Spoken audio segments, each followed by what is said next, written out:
Mi mamá llevaba 5 años enterrada. Entonces, ¿por qué estaba escuchando su voz al otro lado de la lona, rogándome que le abriera? ¿Qué tal, Walker? Buenas noches, almas sombrías. Esto llegó al correo sin nombre. Solo una línea al inicio. Nunca se lo conté a nadie porque nadie me iba a creer. Lo entiendo. Yo tampoco lo hubiera creído antes de esa noche. Pasamos un mes planeando el campamento. Mi novio conocía la montaña. Yo no había pisado un bosque en mi vida. Eso me daba una confianza que no era mía sino prestada. El trayecto fue normal. Risas en carretera, el sitio elegido con anticipación, la tienda armada con calma mientras el sol todavía filtraba entre los pinos. El aire olía a resina y tierra húmeda. Nada fuera de lugar. Nos metimos a dormir convencidos de que el fin de semana iba a ser exactamente lo que habíamos planeado. La oscuridad del bosque no es como la oscuridad de una habitación, tiene peso.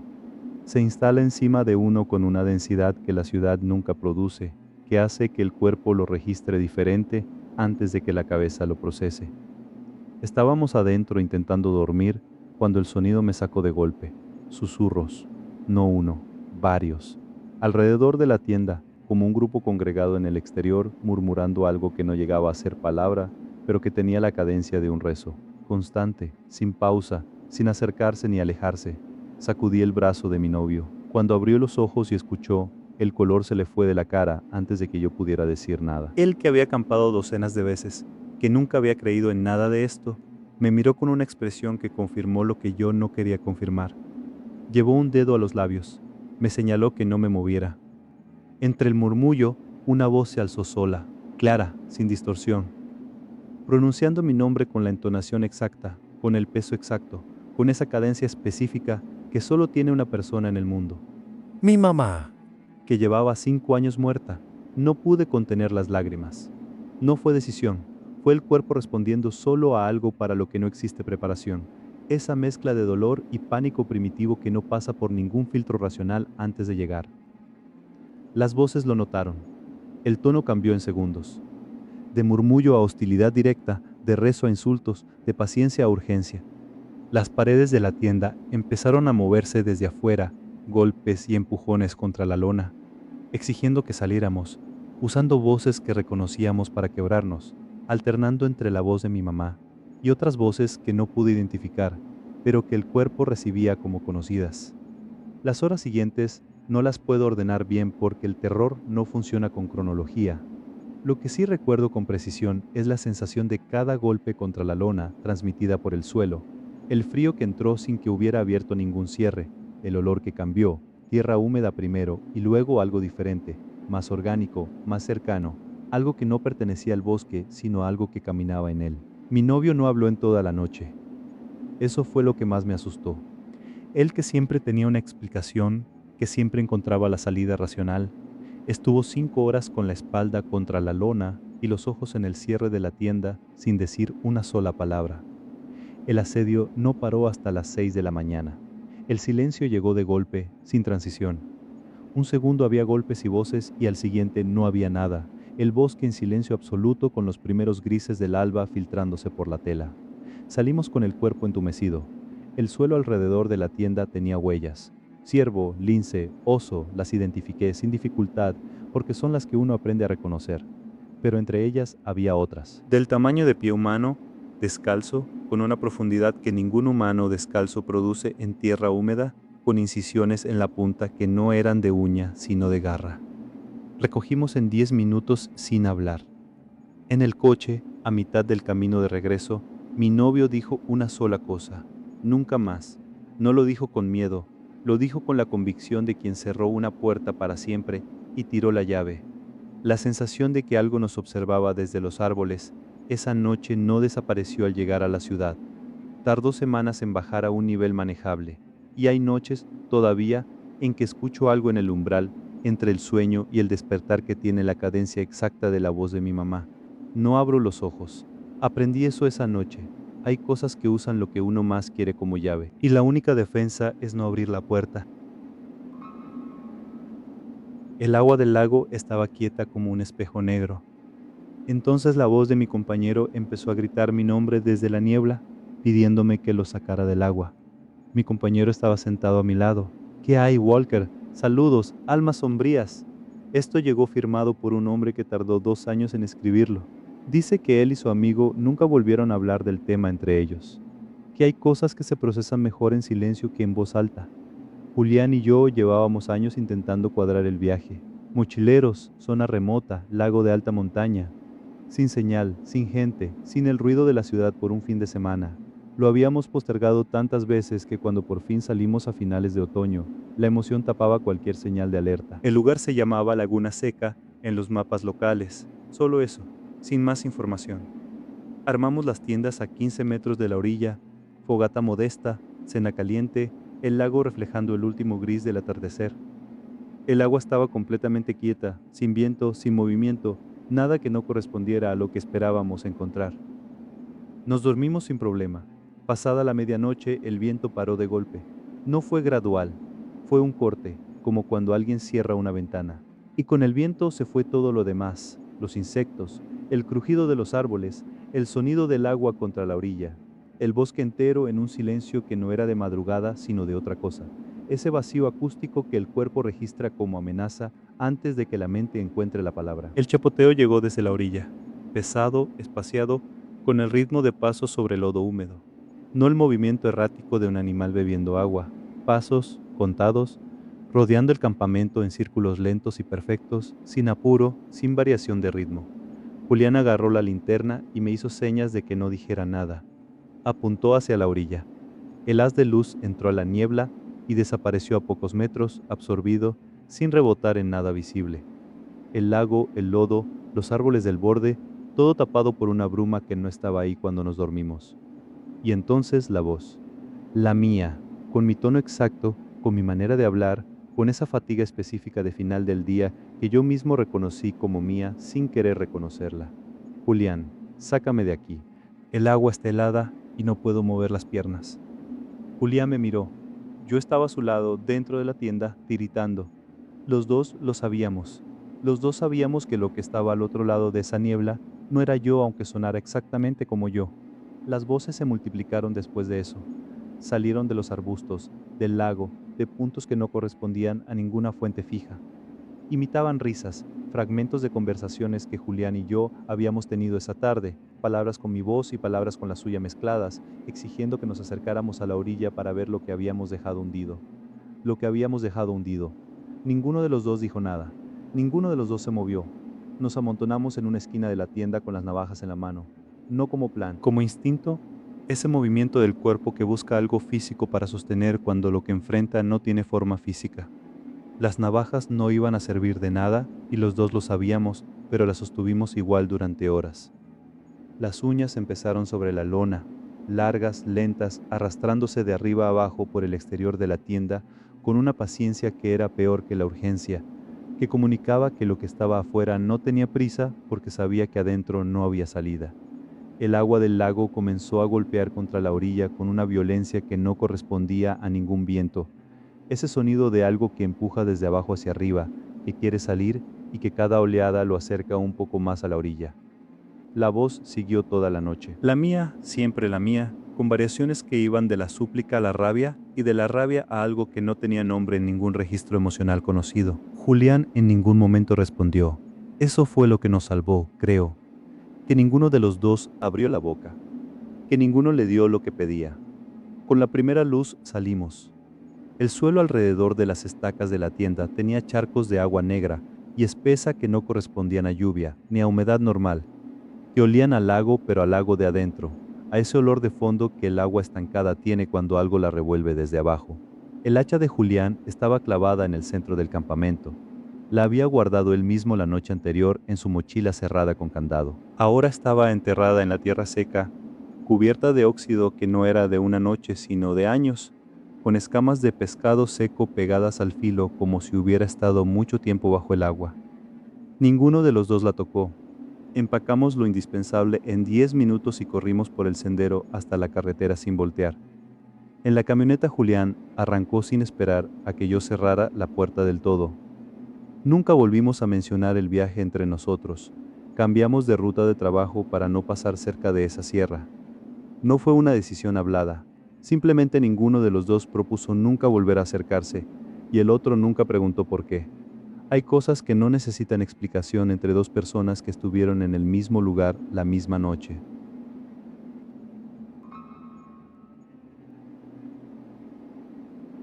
A más de 3.000 metros de altura, a las 3 de la mañana, empezamos a escuchar cadenas arrastrándose sobre el hielo, y lo que fuera que las cargaba nos estaba rodeando. Buenas noches, Walker. ¿Qué tal? Almas sombrías. Quien mandó esto dice que nunca volvió a hacer alta montaña, que vendió el equipo completo el mes siguiente, que cada vez que ve nieve en una fotografía siente el frío de esa noche en los dientes antes de sentirlo en la piel. La ruta era la cresta del viento, un collado remoto a más de 3.000 metros.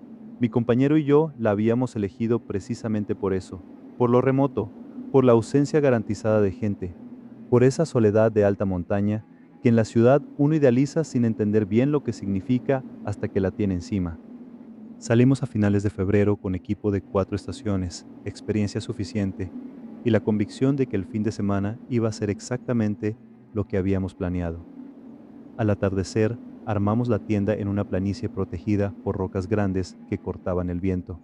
Las últimas luces doradas sobre las laderas blancas, el termómetro en cifras manejables, el silencio limpio de la altura. Todo en orden. Nos metimos a los sacos de dormir convencidos de que éramos los únicos seres vivos en kilómetros a la redonda. Eso creíamos. Pasada la medianoche, el viento paró.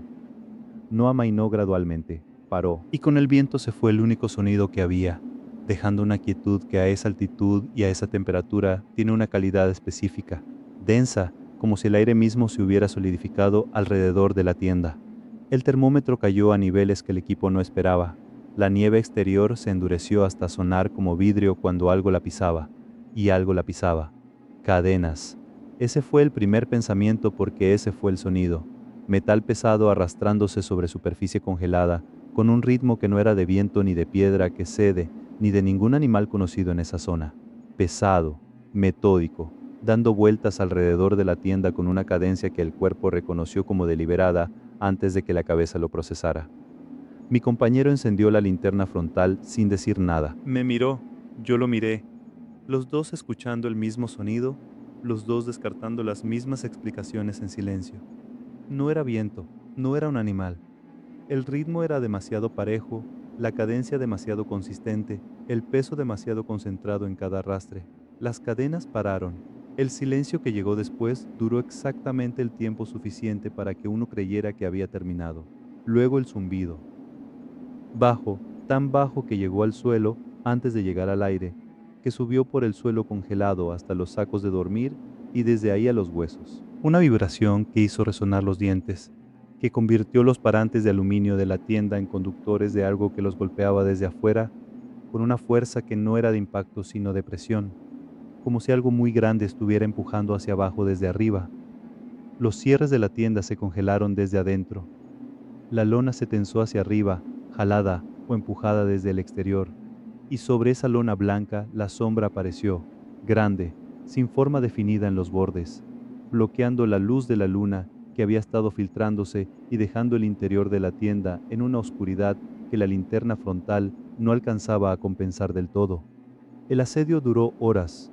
No hubo un momento de escalada y un momento de calma. Fue sostenido, con la misma intensidad, con esa paciencia de algo que no necesita apurarse porque sabe que adentro no hay salida. La presión en el aire era física, esa densidad que hace que respirar cueste más de lo normal, que los pulmones tengan que trabajar contra algo que no debería estar ahí. El frío dentro de la tienda bajó a niveles que el equipo de 4 estaciones no estaba diseñado para manejar. Nos abrazamos dentro de los sacos no por calor emocional, sino por necesidad térmica. Dos cuerpos generando el único calor disponible mientras afuera las cadenas volvían intermitentemente, siempre con el mismo ritmo, siempre completando el mismo círculo alrededor del perímetro de la tienda. En algún momento entre las 4 y las 5 de la mañana, el cansancio nos venció en intervalos. No fue sueño. Fue el cuerpo apagándose por sobrecarga, cayendo en algo que no era descanso sino colapso temporal. A las 6 el silencio volvió diferente, limpio, sin peso. El silencio de la alta montaña de madrugada que uno reconoce como normal porque lo había sentido la noche anterior y esta vez era ese, sin la densidad de las horas anteriores. Salimos con las manos torpes por el frío y el pánico mezclados. La nieve alrededor de la tienda no tenía huellas. Eso fue lo primero que procesé y lo primero que no pude encajar. Todo el perímetro donde habíamos escuchado las cadenas arrastrarse durante horas, nieve intacta excepto por un círculo perfecto donde la superficie estaba fundida. No derretida por temperatura ambiente, fundida, con vapor todavía saliendo en la mañana helada, como si algo muy caliente hubiera estado en contacto con el hielo durante horas. Frente a la entrada de la tienda, clavado en la tierra congelada, el grillete. Hierro antiguo, pesado, del tipo que uno asocia con grilletes de prisionero, cubierto de escarcha negra en los bordes. Lo toqué sin pensar y lo solté de inmediato. Estaba caliente, a menos 15 grados de temperatura ambiente. Ese hierro enterrado en tierra congelada estaba caliente con un calor residual que no tenía explicación física posible. No lo tocamos más. Empacamos en silencio, dejando lo que no era imprescindible, y bajamos la cresta sin hablar. En el coche, de vuelta a la carretera, mi compañero dijo que iba a vender el equipo. No le pregunté si hablaba en serio.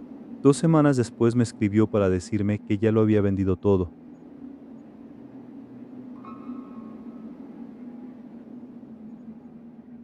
Las sombras en la pared de roca empezaron a moverse solas. Las nuestras tardaban segundos en imitarnos. Y cuando dejaban de imitarnos, hacían cosas que ninguno de los dos había hecho. Saludos, Walker. ¿Qué onda, almas sombrías? ¿Quién mandó esto? Dice que no volvió a acampar, que tampoco volvió al desierto, que hay una fotografía de ese cañón en su teléfono que no ha podido borrar aunque lo ha intentado varias veces, y que cada vez que la pantalla la muestra por accidente, tiene que voltear el teléfono boca abajo y no mirarlo por el resto del día. 3 días de exploración por un cañón remoto en primavera. Las paredes de roca llegaban a decenas de metros de altura, el tipo de formación que hace que uno se sienta pequeño de una manera que en la ciudad nunca se siente. El sol desaparecía horas antes del atardecer porque el cañón era demasiado profundo y estrecho para retenerlo. Lo sabíamos antes de ir. Lo habíamos calculado en el mapa topográfico como dato logístico, no como advertencia. Armamos la tienda sobre el lecho seco de un arroyo de piedra, protegidos por un recodo de la muralla. Cena ligera, cielo despejado, estrellas, todo dentro de lo planeado. El cañón de noche era otra cosa. El silencio ahí adentro no era el silencio del campo abierto.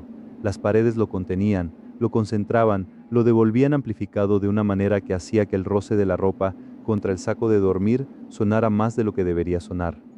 A la medianoche el viento del desierto paró. Con el viento se fue el último sonido de referencia, y el cañón quedó en un vacío acústico que las paredes de roca amplificaban en lugar de absorber. Fue en ese silencio donde notamos las sombras. La luna llena proyectaba las nuestras sobre la pared de enfrente con una nitidez que la piedra gris potenciaba. Levanté un brazo despacio. La sombra tardó en moverse.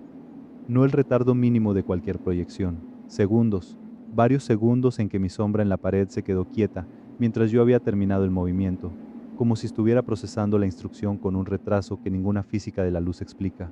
Le dije a mi compañero que mirara. Lo miró, movió su propio brazo. Su sombra tardó igual, y entonces las sombras empezaron a moverse solas, sin que ninguno de los dos hiciera nada. Las formas proyectadas en la pared de roca comenzaron a contorsionarse, a inclinarse hacia ángulos que nuestros cuerpos no estaban haciendo, a realizar movimientos que ninguno de los dos había iniciado. No eran sombras nuestras usando nuestra forma, eran otra cosa usando nuestra forma como punto de partida. Encendimos los faroles para iluminar la pared de enfrente. La luz artificial desapareció antes de llegar. No fue que la pared estuviera demasiado lejos. Estaba a 2 metros.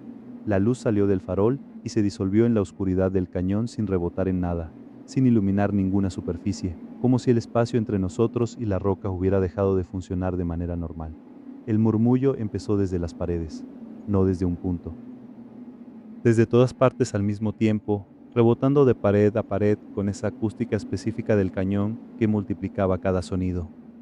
Voces, graves, rasposas, recitando algo con un ritmo mecánico que tenía la cadencia de una orden, pero en una lengua que no era de ningún lugar conocido, que no tenía ninguna raíz reconocible, que el oído recibía como lenguaje sin que el cerebro pudiera encontrar ningún punto de anclaje. Los dientes vibraban con las frecuencias bajas. La temperatura dentro de la tienda subió. No bajó como debería bajar en el desierto de madrugada. Subió con ese calor seco que no viene del ambiente sino de adentro, que convirtió el espacio en algo sofocante mientras afuera el desierto seguía en su frío normal. Las voces no imitaban a nadie conocido. Eso fue lo que mi compañero dijo después, que lo más perturbador no fue el sonido sino la ausencia de reconocimiento, que con la voz de un familiar uno al menos, tiene algo a qué aferrarse, algún contexto donde meter el miedo. Estas voces no daban ningún contexto. Solo el ritmo, solo la orden incomprensible, solo la certeza de que lo que fuera que hablaba desde esas paredes llevaba mucho tiempo ahí y sabía exactamente lo que hacía.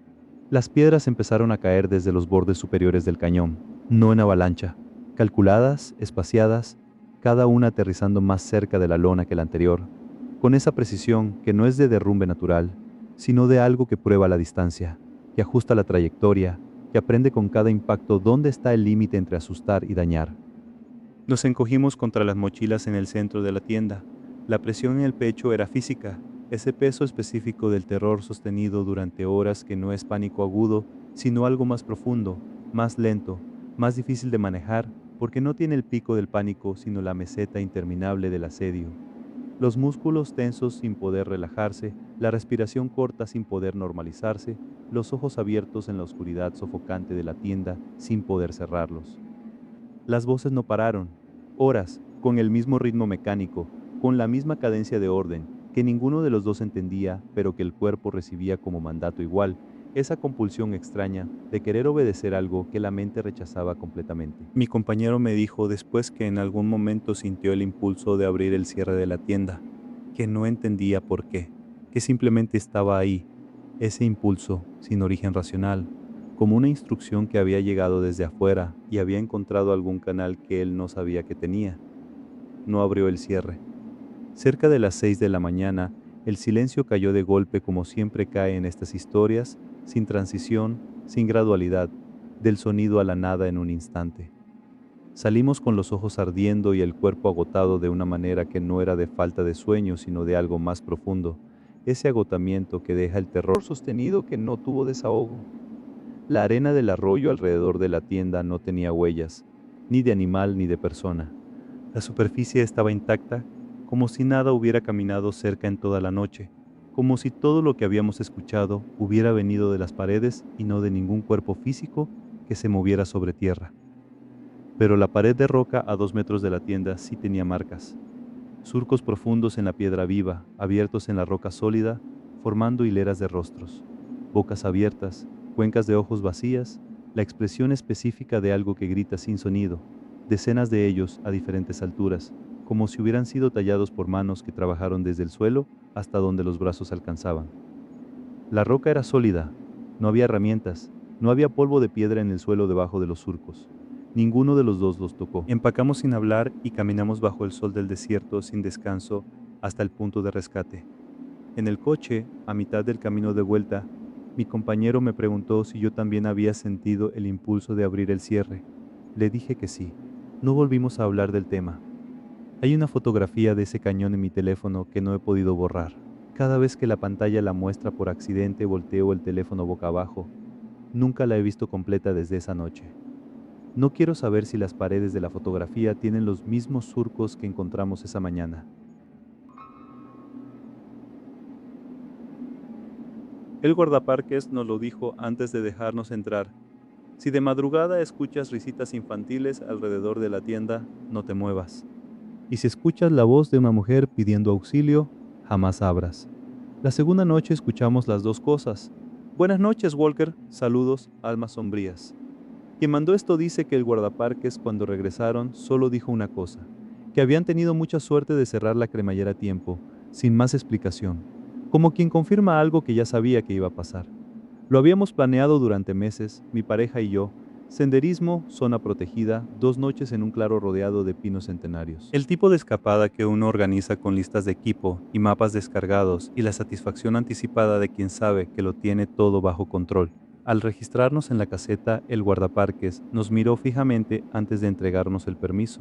Con una amabilidad que rozaba la incomodidad, nos dio la advertencia que en esos montes había duendes, criaturas pequeñas y maliciosas, que ver a una mujer los alteraba de manera específica, los volvía agresivos, peligrosos, que si de madrugada escuchábamos risitas infantiles alrededor de la tienda, no nos moviéramos, que si escuchábamos la voz de una mujer pidiendo auxilio, no abriéramos por ningún motivo.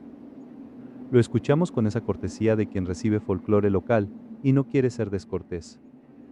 La primera noche no pasó nada. La segunda noche, a las 3 exactas, las risitas me sacaron del sueño. Agudas, pequeñas, con esa ligereza que los niños tienen cuando corren y que estos tenían también, pero multiplicada, demasiado rápida, demasiado liviana para cualquier cosa que pesara lo que un cuerpo pesa.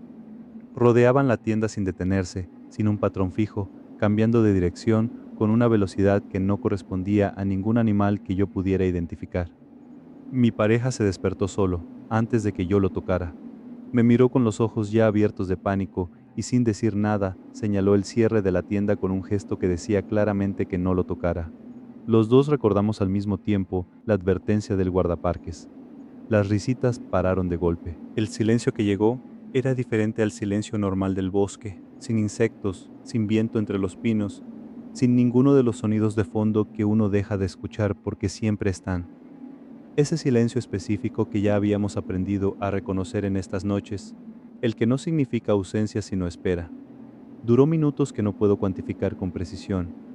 Y entonces la voz femenina, pegada a la lona, tan cerca que si hubiera habido solo tela entre esa boca y mi oído, sollozando, pronunciando mi nombre con una desesperación que el cuerpo recibió como real antes de que la cabeza pudiera filtrarla, con ese tono específico de mujer perdida y asustada que activa algo muy antiguo en quien escucha, ese impulso de abrir, de ayudar, de no dejar a alguien afuera en el frío. Decía que se había perdido, que tenía frío, que le abriera. Mi mano fue sola hacia el cierre. No fue decisión, fue el cuerpo respondiendo a algo que sonaba exactamente como lo que decía ser. Mi pareja me agarró antes de que los dedos tocaran el metal, me sujetó con una fuerza que no le conocía y no me soltó. En el momento en que mi mano rozó el cierre, las criaturas afuera lo registraron. Las risitas volvieron convertidas en otra cosa, en chillidos que no tenían nada de infantil, excepto el tono agudo, que estaban cargados de una rabia que el cuerpo recibió como calor antes de recibirla como sonido. Docenas de golpes contra la lona desde todos los ángulos al mismo tiempo, con una fuerza que sacudía los parantes de aluminio, que tensaba la tela hasta límites que el material no estaba diseñado para aguantar. El olor llegó con los golpes, tierra mojada y algo más, ese azufre que ya habíamos aprendido a reconocer como señal de algo que no tiene nombre limpio. El aire dentro de la tienda se volvió denso, difícil, con esa calidad sofocante que no es temperatura sino presencia. La voz femenina seguía, mezclada ahora con los chillidos, alternando entre la súplica y algo diferente, algo que ya no sonaba a mujer perdida, sino a otra cosa usando la forma de mujer perdida como herramienta, ajustando el tono según nuestra respuesta, subiendo la desesperación cuando nos callábamos, bajándola cuando alguno de los dos hacía un movimiento involuntario hacia el cierre. Aprendía. Eso fue lo que más me perturbó después, que la voz ajustaba su estrategia en tiempo real. Mi pareja no me soltó en toda la noche. Horas con su brazo sobre el mío, los dos contra la pared del fondo de la tienda, sin hablar, sin movernos más de lo necesario para respirar, escuchando los golpes y los chillidos y esa voz que seguía pronunciando mi nombre con variaciones que probaban diferentes entonaciones buscando cuál funcionaba mejor. El alba llegó sin aviso previo. Un segundo había chillidos y golpes y al siguiente el bosque estaba en silencio con los primeros grises del amanecer filtrándose por la lona. Salimos temblando.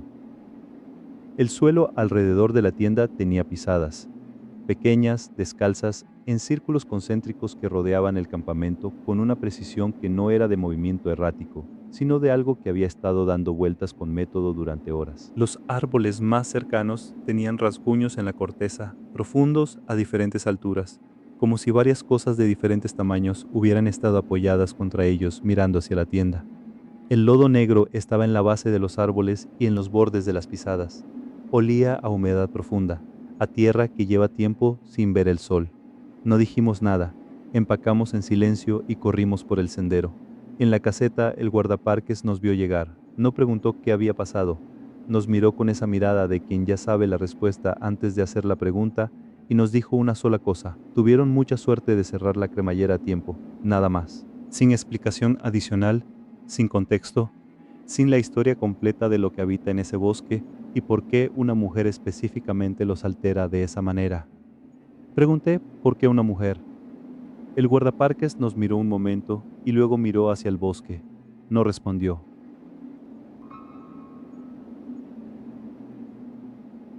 Estaba sentado en la maleza llorando cuando lo encontraron. No era solo el miedo a estar perdido, era lo que había visto en el fondo de la grieta, los restos de un hombre que llevaba 35 años sin aparecer. ¿Qué onda, Walker?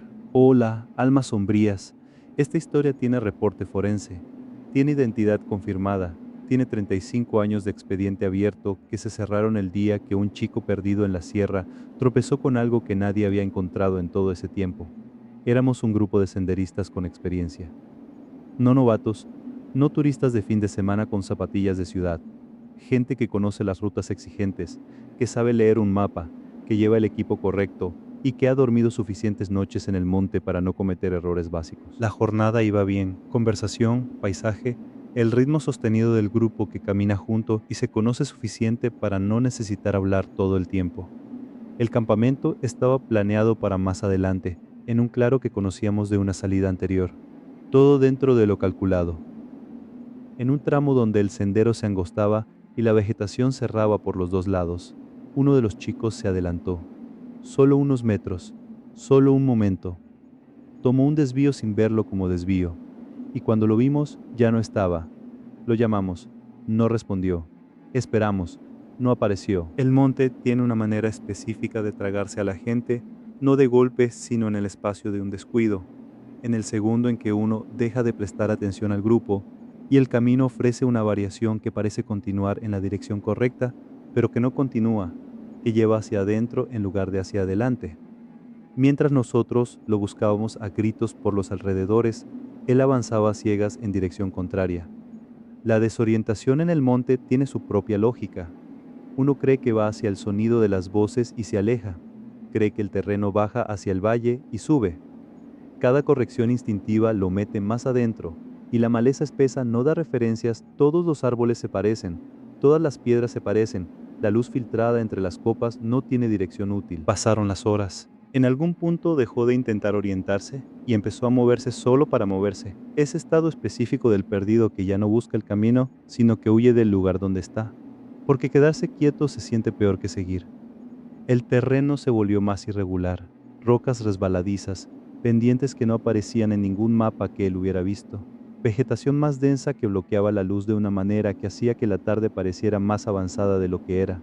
El cuerpo ya acusaba las horas, las piernas pesadas, la boca seca, ese agotamiento específico de quien camina sin dirección, porque el esfuerzo sin destino gasta más que el esfuerzo con rumbo. Se detuvo junto a una hondonada para apoyarse. La sombra del bosque en ese punto era más densa. Necesitó un momento para que los ojos se ajustaran, y entonces vio lo que había en el fondo. Ropa de montaña, de otra época, con ese deterioro específico de la tela que lleva décadas expuesta a la humedad y el frío alternados, descolorida, parcialmente deshecha en los bordes, pero reconocible en su forma general, y dentro de la ropa, los restos. No había manera de no entender lo que estaba viendo. El cerebro lo procesó todo de golpe, sin la gradualidad que uno quisiera tener en ese momento, sin el tiempo necesario para prepararse. Un hombre, lo que quedaba de un hombre, 35 años de monte, haciendo su trabajo sobre un cuerpo que nadie había encontrado en todo ese tiempo.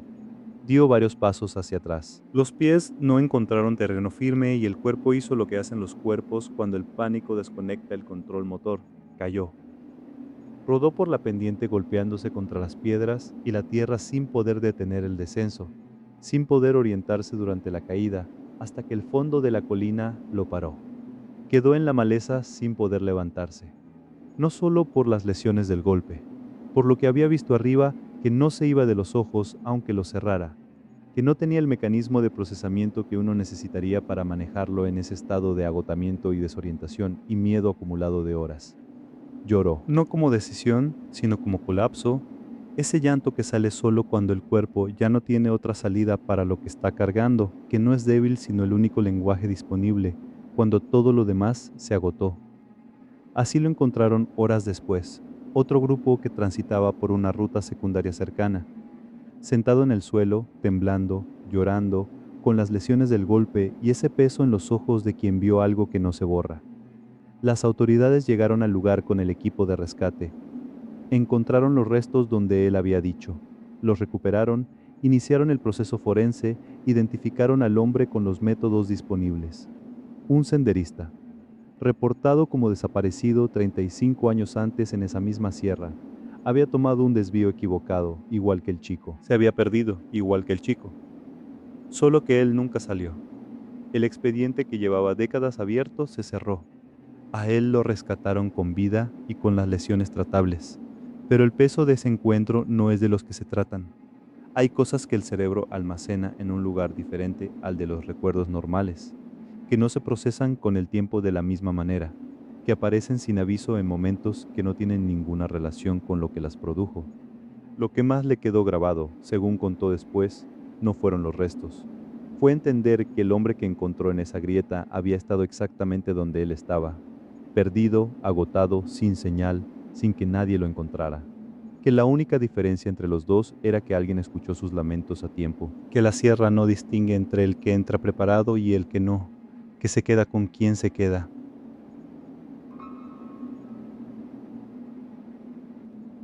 El grito ahogado sonaba a 50 metros entre los árboles y al mismo tiempo pegado a mi oído sin que pudiera entender cómo algo sin boca podía emitir ese sonido. ¿Qué tal, Walker? Buenas noches, almas sombrías. Lo que hace que esta historia sea diferente es esto. No fue una sola persona. Eran varios amigos en tiendas separadas. Ninguno durmió. Ninguno abrió la boca hasta que salió el sol. Y cuando salieron y se vieron las caras, no hubo necesidad de preguntar nada. Viernes por la tarde, un grupo de amigos con 3 horas de senderismo por delante. El punto estaba bien elegido, alejado del ruido, con suficiente vegetación para cortar el viento y el terreno plano necesario para armar las tiendas sin problema. Llegamos con luz suficiente para organizarnos. Cavamos el hoyo para la hoguera al ras del suelo, armamos todo con esa eficiencia tranquila de gente que ya ha acampado junta antes. La noche fue exactamente lo que debía ser al principio. Juego, conversación, el tipo de charla que solo ocurre cuando no hay pantallas y el único sonido de fondo es el monte. Contamos historias de campamentos anteriores, vivencias raras, esas anécdotas que en la ciudad suenan exageradas y alrededor de una fogata en el monte suenan distintas, más cerca, más posibles. Fue ahí donde uno de los chicos sacó la historia del hombre sin rostro, una entidad que algunos campistas mencionaban en esa zona, una figura que aparecía en lugares apartados, que tenía la forma de un hombre pero sin rasgos. Sin ojos, sin nariz, sin boca, solo la superficie plana donde debería haber una cara. Nos erizó la piel en el momento. Luego la conversación siguió y nos fuimos a dormir. No sé si fue sugestión o si nombrarlo fue suficiente invitación. Estaba en ese estado entre el sueño y la conciencia, todavía escuchando los últimos sonidos del monte apagándose cuando el grito llegó, ahogado, sofocado, como algo que intenta producir sonido sin tener el mecanismo para producirlo, que empuja desde adentro hacia afuera por un canal que no existe. Pero eso no fue lo que me heló. Lo que me heló fue la acústica. El mismo grito, con el mismo tono exacto, sonaba simultáneamente a 50 metros entre los árboles y a 1 milímetro de mi oído. No primero lejos y luego cerca, no alternando. Al mismo tiempo. Las dos fuentes al mismo tiempo, una en el monte y otra pegada a mi oreja, sin que pudiera encontrar ninguna lógica física que explicara cómo el mismo sonido podía existir en dos puntos tan distantes al mismo tiempo. Me quedé inmóvil. El saco de dormir se volvió el único perímetro que tenía. No era protección real, lo sabía, era solo tela, pero era el único límite entre mi cuerpo y lo que fuera que estaba en el exterior de la tienda produciendo ese sonido imposible, y me aferré a ese límite con una rigidez que no era decisión, sino el cuerpo haciendo lo único que podía hacer. No respiré profundo en horas, respiraciones cortas, controladas, como si el volumen del aire que movía pudiera hacer alguna diferencia, como si quedarme lo más quieto y lo más silencioso posible me hiciera menos visible para algo que claramente ya sabía dónde estaba.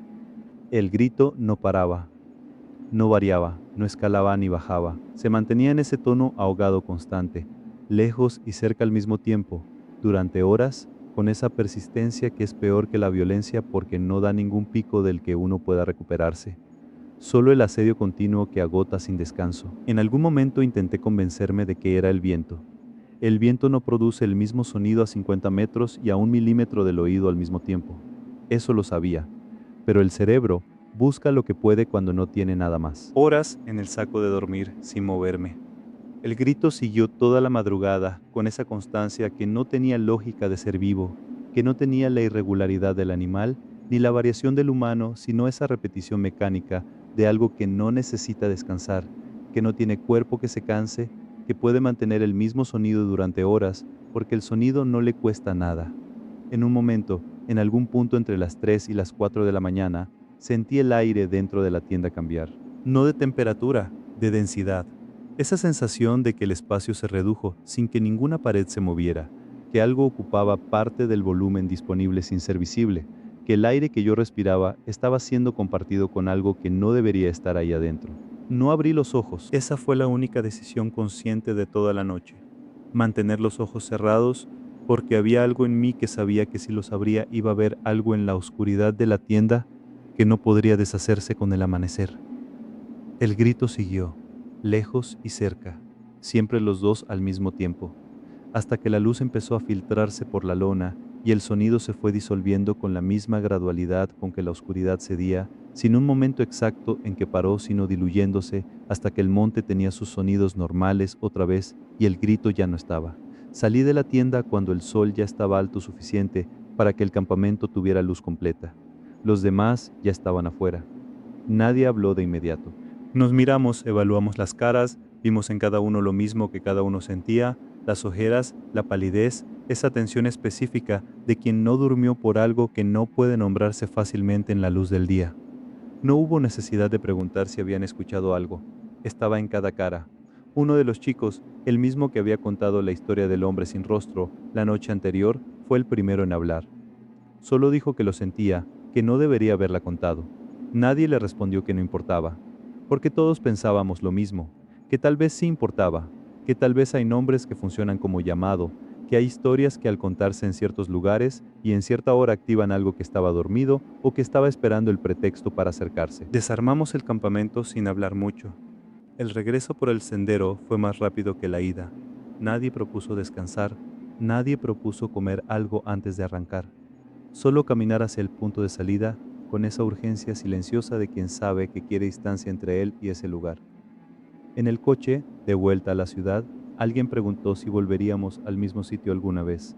Nadie respondió. Eso fue suficiente respuesta. ¿Creen que hay nombres e historias que funcionan como invitación? ¿Que nombrar ciertas cosas en ciertos lugares es suficiente para que lo nombrado sepa dónde estás? Si eres nuevo por el canal, te invito a convertirte en alma sombría, suscribiéndote, compartiendo el video o dejando tu comentario. Si tienes una historia que contar, envíala al correo que está en la descripción. Puede ser la próxima Voz en la Penumbra. Yo soy Walker y te deseo hermosas pesadillas.